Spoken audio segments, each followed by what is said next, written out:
Here's one move for instant tinnitus or tinnitus relief. Start off by making cups with your palms and pressing into your ear to create a suction. Take your middle fingers and place them right over the ridge on the back of your head, roughly at ear level. This is the occiput.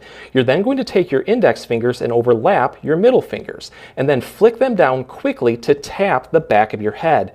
You want to do this for 20 repetitions.